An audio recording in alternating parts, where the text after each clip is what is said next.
É importante a gente entender e perceber aquilo que o Espírito Santo de Deus tem falado ao nosso coração nessa manhã.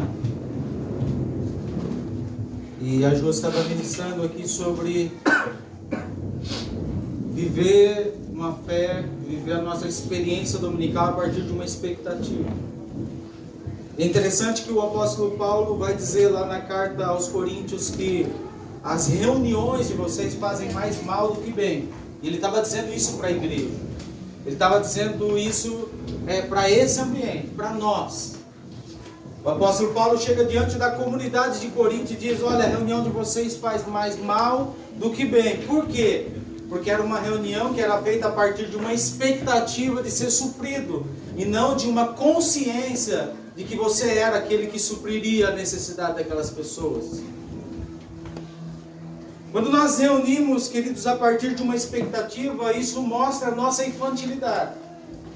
Quando nós estamos diante do altar do Senhor, buscando dele o favor, quando nós estamos em uma comunidade religiosa como essa, buscando ser supridos, nós estamos em um nível de infantilidade.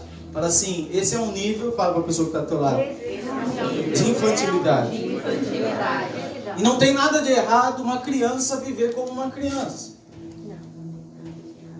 Se nós aqui na nossa fé somos criança, amém, que assim seja, que você continue sendo uma criança sincera diante da presença do Senhor. Mas o objetivo da mensagem, da palavra de Deus na vida da igreja, na nossa vida como discípulos do Senhor, é nos levar à maturidade. Fala assim, o Senhor deseja me levar à maturidade. E qual é a diferença de uma criança e de um adulto? Fala assim, uma criança não assume responsabilidade. Um adulto assume responsabilidade. Amém? Amém.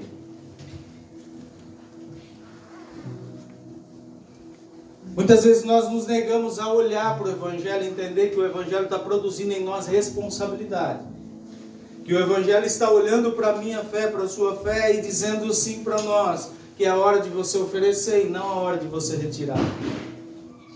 Talvez a nossa relação religiosa, dominical, na nossa relação como igreja do Senhor nesse tempo, nós temos vivido uma fé infantil, no sentido que nós estamos nos relacionando para receber algo e não para oferecer algo.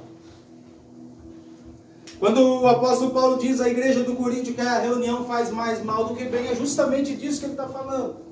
Olha, vocês se reúnem para comer, vocês se reúnem para ser abençoados, vocês se reúnem para ter as suas expectativas atendidas, vocês não entenderam que vocês como igreja é o pão que o Senhor repartiu e ofereceu às pessoas. Então a nossa fé, queridos, precisa sair desse campo da infantilidade, partir para um campo da maturidade. Isso requer de nós responsabilidade, amém? Amém. É isso que o Senhor tem falado no nosso coração nessa manhã. É hora de crescermos. Abra sua Bíblia lá em Atos, no capítulo 3, do versículo 1 ao versículo 10.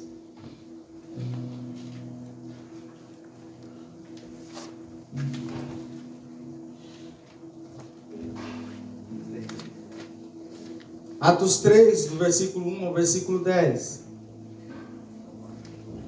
Diz assim o texto da palavra do Senhor: E Pedro e João subiam juntos ao templo na hora da oração.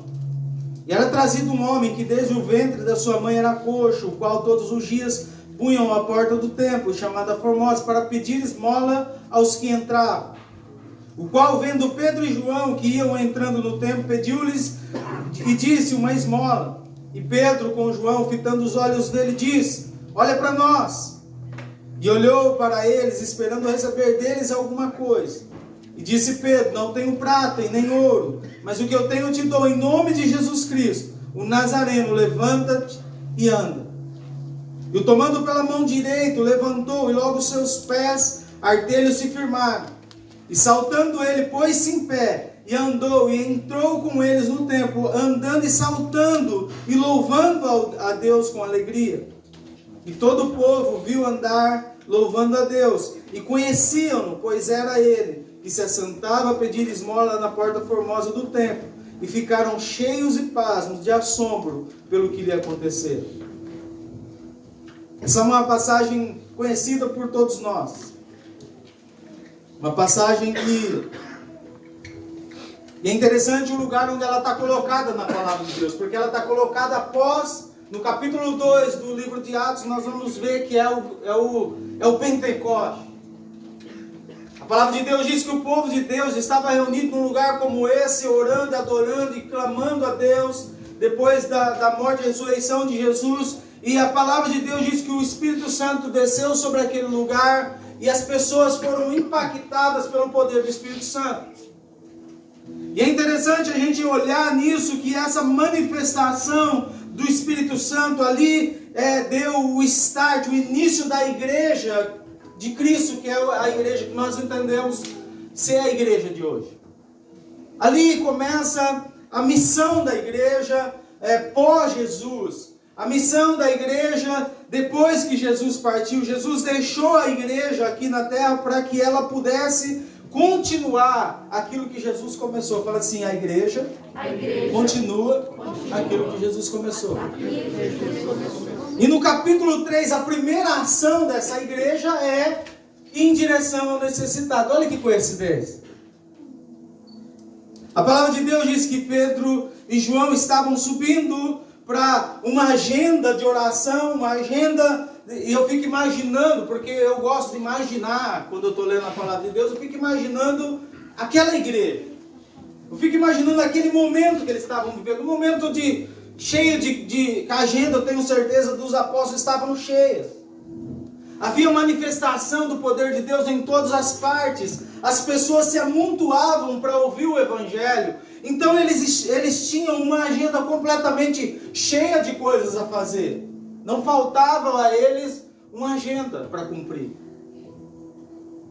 E eles estavam justamente indo cumprir uma agenda de oração nesse templo. E a palavra de Deus diz que nesse templo, perto desse templo, estava lá um aleijado, estava lá pedindo esmola. E esses homens passando por aquele lugar, não titubearam em olhar para aquele homem e dizer, não tenho prata e não tenho ouro, mas o que eu tenho eu te dou. Em nome de Jesus, levanta daí e anda. Queridos, que coisa maravilhosa e fantástica. O tema dessa mensagem é alguém em seu caminho. Fala assim, alguém no meu caminho. E nós precisamos olhar para ver se a nossa agenda está disponível para Deus nos usar nesse tempo. Porque quando eu olho para a vida desses apóstolos, eles passavam por aquela porta. Deixa eu explicar algo do contexto para vocês. Naquele tempo, todos os tipos de pessoas necessitadas, marginalizadas, pessoas que não tinham condições de se autossustentar, como esse aleijado aqui desse texto, eram colocadas propositalmente no caminho do templo. Porque era um lugar onde a peregrinação de homens e mulheres aconteciam com frequência. Então pessoas passavam por aquele caminho em busca do templo para adorar o Senhor. E esses homens, essas mulheres, essas necessitadas, essas pessoas eram colocadas na porta, no caminho do templo de propósito, porque ali era o lugar onde eles teriam a possibilidade de receber mais ajudas. E eu fico imaginando quantas pessoas passaram sobre esse cara, sobre esse aleijado, sobre esse paralítico e sobre tantas outras pessoas que eram colocadas naquele lugar, sem sequer perceber que eles estavam lá. Mas Pedro e João, tomados pelo Espírito Santo, a partir de um mover do Espírito Santo na vida deles, não colocou em primeiro lugar a sua própria agenda, mas percebeu que ali havia alguém que não precisava apenas andar, mas que precisava de uma salvação que ele só encontraria em Cristo Jesus e na igreja de Jesus. Um milagre emblemático. E eu tenho certeza que não está colocado nesse texto apenas para que a gente olhe com um olhar de admiração, mas com um olhar pedagógico, de que a igreja do Senhor precisa ter na sua agenda disponibilidade para que o Espírito Santo de Deus nos use para levantar pessoas paralíticas espiritualmente e dizer que nós não temos prata e não temos ouro, mas o que temos nós te damos em nome de Jesus. Levanta dessa paralisia espiritual e viva a vida de Deus. Amém.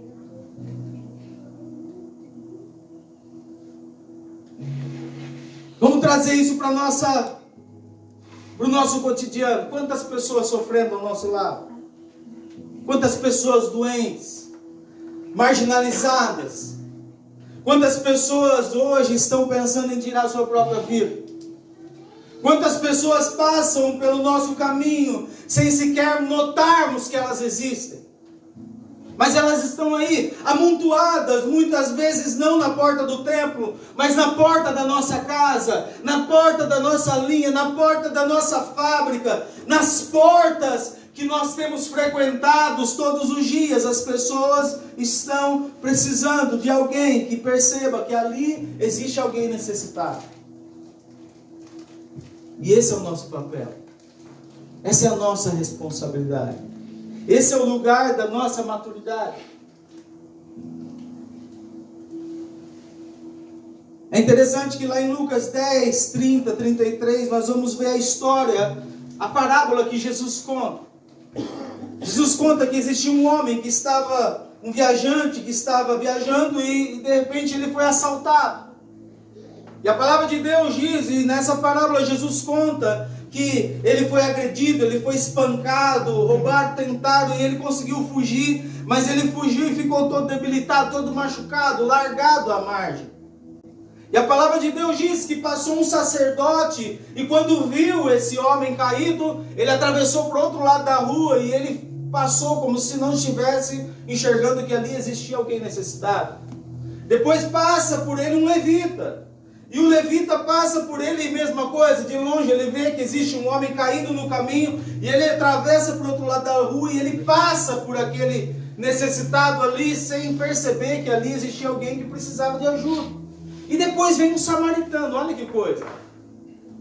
E a palavra de Deus diz que o samaritano vem, pega aquele homem, cuida dele, cuida das feridas, trata dele, leva para casa, cuida da roupa, coloca ele numa pensão, paga a pensão, e ainda diz para o dono da pensão, olha, qualquer custo que tiver dessa hospedagem, deixa ele aí até ele se curar, até ele ficar bom, qualquer custo que tiver, eu pago quando eu voltar.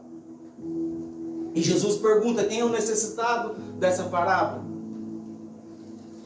E certamente o necessitado dessa parábola é o sacerdote e o levita.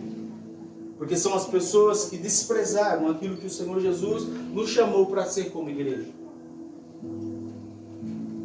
Será que nós não temos sido esse sacerdote, esse levita que tem fechado os olhos para as necessidades das pessoas? Será que nós não temos sido esse homem, essa mulher que temos olhado apenas para as nossas próprias desejos, nossos próprios sonhos, esquecido de olhar em favor do outro e dizer ao outro que aqui existe alguém que se preocupa com eles? Como está o nosso coração?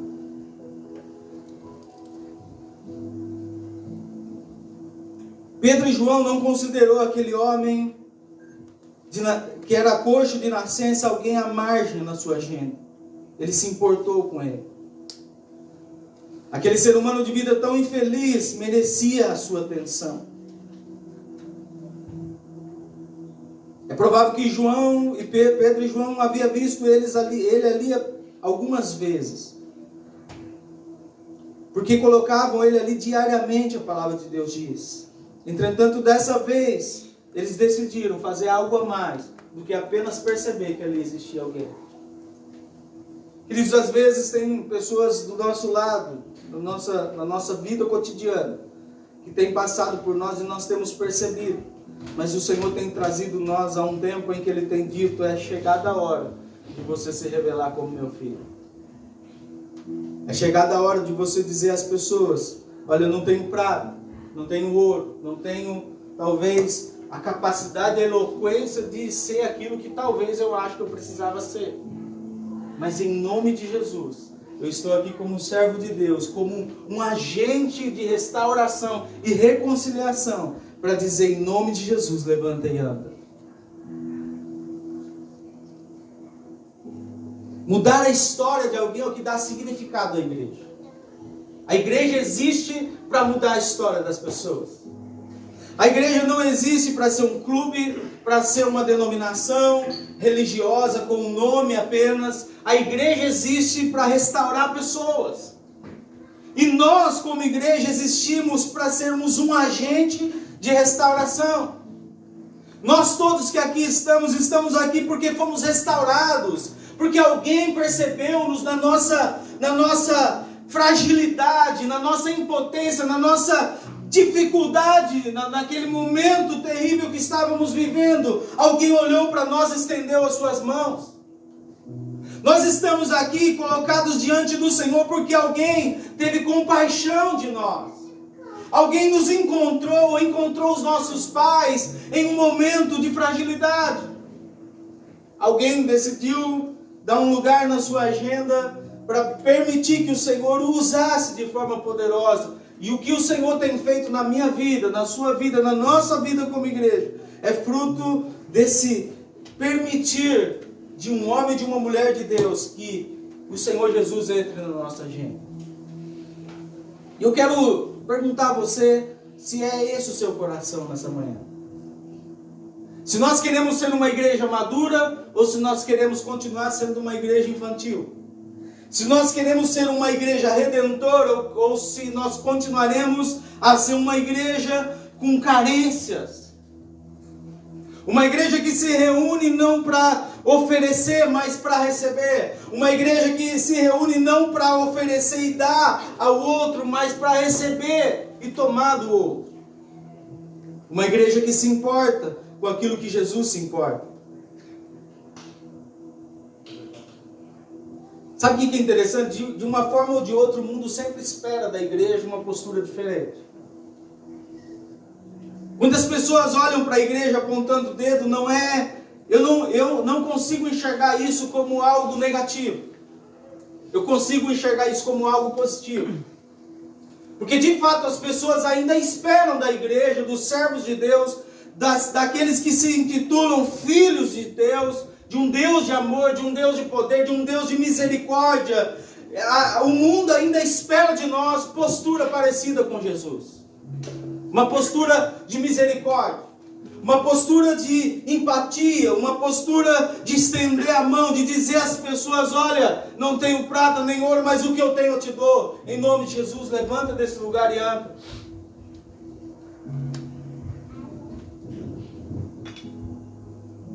Essa história, a história daquele homem que foi mudado, transformou-se num milagre que realimenta a vida da igreja, que encontra na missão para salvar o perdido sua forma de se renovar dia após dia. Agora, é necessário algumas coisas. A primeira delas, fala assim: eu preciso notar. A primeira coisa que nós precisamos pedir para o Senhor nessa manhã é que o Senhor nos dê olhos que percebam a necessidade dos nossos irmãos. Para que a nossa vida não seja esse grande parque de diversões que a gente vive. Eu costumo dizer que o mundo é esse grande parque de diversões. É como você, quem já foi na Disney? Quem já foi no Universal? Você chega lá, você fica deslumbrado, você fica olhando tudo assim, como alguém que está admirando tudo aquilo ali. E você não sabe ao certo se você quer ir na montanha-russa, se você quer ver o Mickey. Eu lembro a primeira vez que a gente levou o Biel lá, o Biel correu abraçar o... Quem que era? O Pooh? Era o Pooh. O Pooh era um homem vestido de Pooh. Ele saiu correndo assim, como se fosse o Pooh. Estava vendo o Pooh e saiu correndo para abraçar o Pooh. Cortou a fila, abraçou o Pooh assim, emocionado. E às vezes nós estamos vivendo a vida assim, como alguém que está deslumbrando daquilo que foi feito para que nós pudéssemos, através da nossa fé, da nossa expressão de fé, ressignificar e mostrar para as pessoas que, se eles estão vislumbrados nesse mundo, nós estamos centrados naquilo que é a vontade de Deus. Nós precisamos notar as pessoas. Quantas pessoas estão passando pelo nosso caminho morrendo? Quantas pessoas estão passando pelo nosso caminho tirando a vida? Quantas pessoas estão passando pelo nosso caminho e estão amarguradas, desesperadas, perdendo sua família, perdendo seus filhos para as drogas? Quantas pessoas estão em situações de desespero? Ontem eu estava conversando com o Douglas na célula e com a Thaís. Convidaram uma menina para ir na célula, e a menina entrou lá e ela disse que com 2 minutos de célula ela começou a chorar. E chorava, e ninguém entendia nada. E a Thaís Isso eu chorava também. Ela chorava aqui, e lá, eu chorava daqui, não sabia porquê, mas a gente chorava.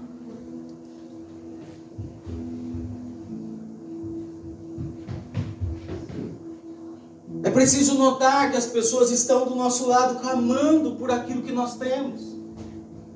Que as pessoas estão mendigando talvez aquilo que nós temos em fartura. Como a Josi bem disse, nós não estamos aqui para ficar gordinho, encher a nossa vida de bondade do Senhor, dizendo: santo, santo, Senhor, me dá mais todos os domingos. E saímos daqui como quem está necessitado ainda.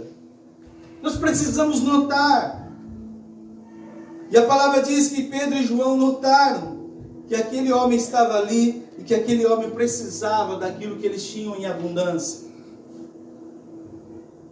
A segunda coisa que nós precisamos é preciso inspirar. Fala assim, inspirar. Inspirar. Sabe o que as pessoas estão precisando? Sabe o que o mundo está precisando? De referência. O seu filho não precisa de dinheiro, o seu filho precisa de referência. O mundo não precisa de uma igreja que se intitula melhor do que as outras pessoas. Ela precisa de gente que tem consciência, que é a referência. E é por isso que o Evangelho está tentando nos tornar maduros. Porque a partir da maturidade nós vamos dizer, como o apóstolo Paulo, isso não é arrogância. Sede meu imitador, porque eu sou de Cristo. Amém. Nós vamos dizer como o apóstolo Paulo: olha, eu encontrei esse lugar de maturidade, de responsabilidade, de assumir o meu lugar em Deus. Então agora, viva como eu vivo, porque eu estou seguindo ao Senhor. Nós precisamos ser uma igreja que inspira as pessoas. Amém. As pessoas precisam olhar para nós e dizer assim: poxa vida, eu quero ser como ele. Eu quero viver como ele, eu quero andar como ele. E nós vamos bater no peito e dizer assim: Senhor, que seja, viva como eu vivo, porque eu estou olhando para Cristo. E eu não vou parar enquanto não viver tudo aquilo que o Senhor tem para a nossa vida.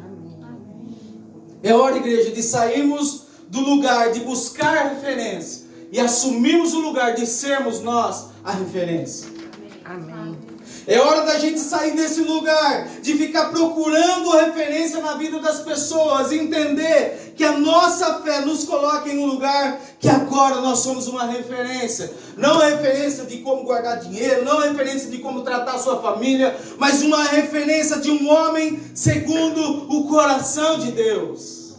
Um homem que sabe onde vai, um homem que sabe o que quer, que tenha consciência madura da sua identidade nesse tempo que nós vivemos. Alguém que não negocia a sua identidade.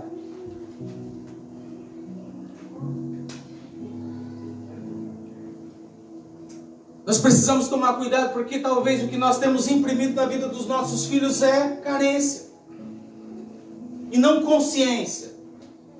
Porque talvez o que nós temos imprimido na vida um dos outros, dentro de uma comunidade como essa, não é convicção, mas é mais ainda um desejo de ansiedade por aquilo que Deus ainda não nos deu. E a nossa compartilhação, a nossa vivência de fé, precisa ser uma vivência que compartilhe virtudes e que nós entendamos que esse é o lugar que o Senhor nos colocou para que nós possamos inspirar uns aos outros a viver a vontade de Deus. É preciso inspirar. A terceira coisa que nós aprendemos é preciso crer. Fala assim: eu preciso crer. É preciso crer, queridos. O que mudou? Quantas vezes Pedro e João passou por aquele homem coxo ali? Ele era colocado lá todos os dias, e lá não era igual hoje. Tinha várias igrejas, em vários lugares era uma igreja. Todo mundo passava por aquele lugar. E todos os dias estavam essas mesmas pessoas necessitadas naquele caminho. Mas depois que o Espírito Santo tomou a vida dessa igreja, esses homens perceberam que ali havia alguém necessitado. Olha que coincidência. A obra do Espírito Santo na sua vida, na minha vida, na nossa vida como igreja, é uma obra para que abra os nossos olhos retire de nós a nossa carência e coloque em nós um sentimento de plenitude, de que já somos completos para abençoar e para oferecer às pessoas aquilo que o Senhor nos dá em abundância. Amém. É preciso crer. Pastor, eu não sei fazer. Você não precisa saber fazer, você precisa crer. Você precisa crer como Pedro e João, dizer, olha, eu não tenho moeda para te dar, mas eu tenho o poder do Espírito Santo que habita em mim, então, em nome de Jesus, seja livre. A quarta coisa, é preciso desafiar. Fala assim, eu preciso desafiar.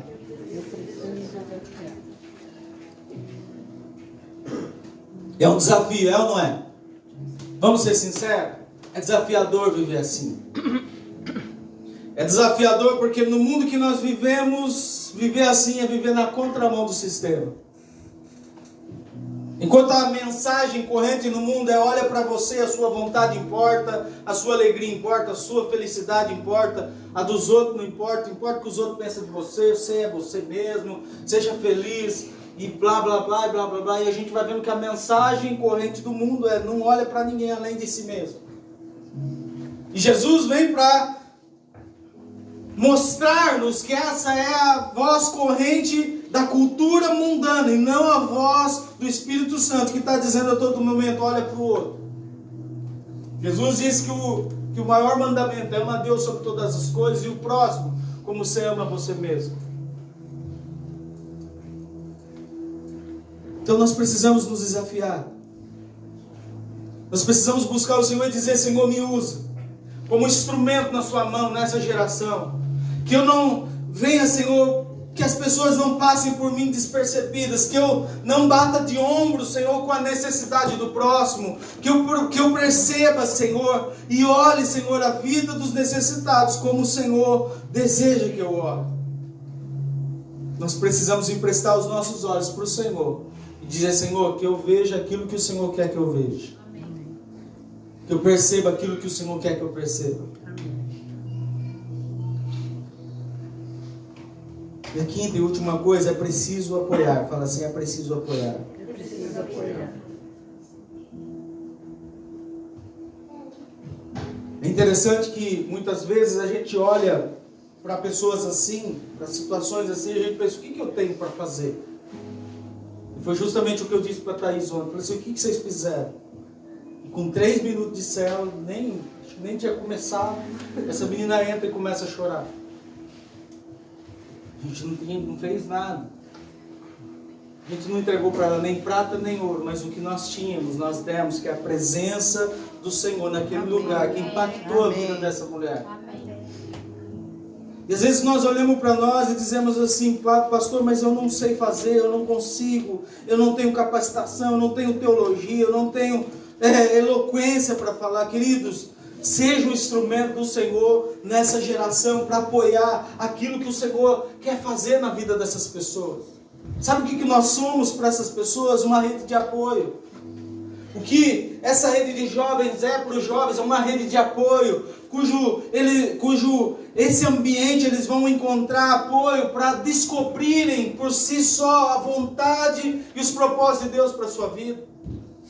Que nós sejamos o apoio, como Pedro e João foram um apoio para levar aquele homem a receber a cura e o milagre. Como o Biel disse aqui no começo do culto, que nós sejamos aqueles amigos que carregaram aquele aleijado até Jesus e colocaram diante de Jesus, uma rede de apoio. Ele só precisava de alguém que levantasse ele daquele lugar de impossibilidade e colocasse diante daquele que poderia fazer um milagre sobrenatural na vida dele.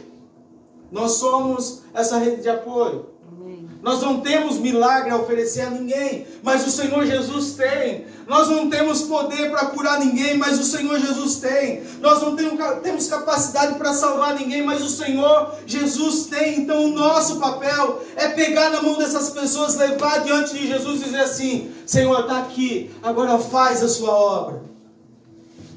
É preciso apoiar. Se coloque em pé em nome de Jesus.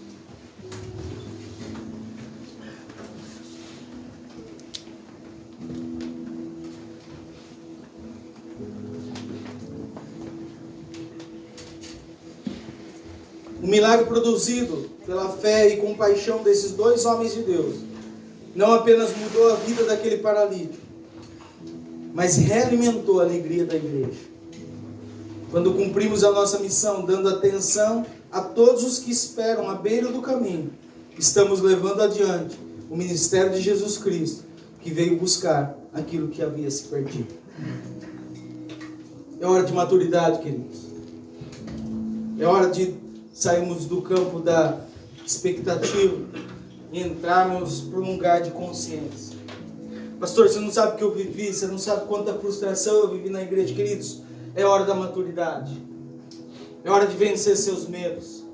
É hora de vencer os seus anseios. É hora de viver e vencer os seus traumas. É hora de passar por cima de tudo aquilo que tentou te impedir de cumprir o teu propósito em Deus. É hora de você se colocar em um lugar de maturidade e dizer: Senhor, chega de ser menino.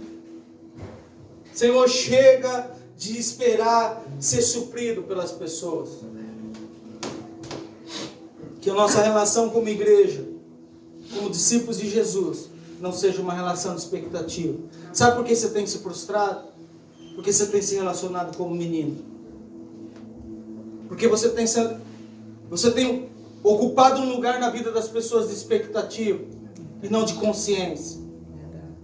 Porque nos relacionamos como alguém que espera. Nos relacionamos como alguém que quer subverter, subtrair da vida do outro.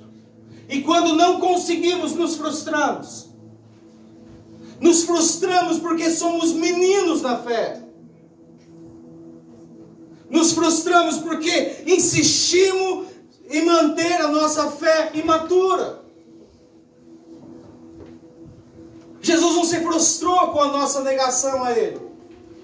Jesus não se frustrou com a nossa condenação a Ele. Jesus não se frustrou, sabe por quê? Porque Ele não se relacionou conosco como menino, mas como adulto, homem formado, consciente do propósito de Deus. E naquele lugar não existia nada que ninguém podia oferecer a Ele que poderia tirá-lo desse lugar de maturidade. Agora, queridos, é nossa hora de assumir o nosso lugar de maturidade e dizer: nada nem ninguém pode frustrar a minha vida. Sabe por quê? Porque hoje eu não me relaciono mais como menino, mas agora eu me relaciono como adulto. Um adulto não se relaciona por aquilo que vai receber, mas é por aquilo que pode oferecer. Amém. Então, quando nós nos relacionarmos uns com os outros, não vai ser assim: Costa, o que você pode oferecer para mim? Vai ser assim: Costa, o que eu posso te oferecer? Aonde eu posso te ajudar? Porque isso é postura de homem. Isso é postura de um homem e de uma mulher que entendeu o seu lugar em Deus. Ah, queridos, e gente assim não tem crise. Sabe por que não fazemos o que precisamos fazer? Porque insistimos em viver como meninos. Eu tenho um menino lá em casa, eu sei como que é quando você nega alguma coisa a ele. Aí ele pula, e chora, se perder, vira piruleta, e grita mais alto, e vai até você conseguir, até ele conseguir o que ele quer. Normal você olhar para uma criança e falar assim: isso é uma postura de criança. Mas quanto adulto está fazendo isso com Deus, queridos? Quando adulto está esperneando, chorando, gritando mais alto, fazendo campanha de oração, de jejum, dizendo: Senhor, cumpra a minha vontade, cumpra a minha vontade. E o Senhor Jesus está lá dizendo: meu filho, é hora de crescer. Antes você vivia como criança. O apóstolo Paulo diz: olha, quando eu era criança, eu tinha ação de criança, eu tinha palavreado de criança, eu tinha relações de criança. Mas agora eu sou adulto e eu preciso crescer. E a minha fé está levando eu a esse lugar de responsabilidade. Então é hora de crescer. Olha para a pessoa que está ao teu lado e fala assim: é hora de crescer, irmão. É hora de perceber. Fala assim: é hora de perceber que existem pessoas necessitadas no seu caminho. Amém? Feche teus olhos. Espírito de Deus, Espírito de Deus, tira-nos desse lugar de meninos, tira-nos desse lugar de infantilidade, tira-nos desse lugar, Senhor, que as nossas reuniões fazem mais mal do que bem, desse lugar de esperar sempre ser suprido, de estarmos aqui querendo sentar na mesa e comer a pizza, ao invés de estarmos aqui, Senhor, preparando a pizza para que outros se fartem. Tira-nos desse lugar. Pai, eu sei, Senhor, que como eu, muitos que aqui estão, viveram muitas frustrações, muitas dores, Senhor. Mas é hora, Senhor, de virarmos as cadeiras uns para os outros e perceber, Senhor, que a nossa relação não tem mais preço, Senhor. Agora ela tem valor, Senhor. Que nós estamos aqui para compartilhar virtudes. E que nós somos, Senhor, um instrumento de redenção nessa geração. Leva-nos à maturidade, Espírito Santo de Deus. Essa é a minha oração. Esse é o meu desejo. Que como Pedro e João nós possamos dizer às pessoas: não temos prata e não temos ouro, mas o que eu tenho eu te dou. Em nome de Jesus, levante e ande.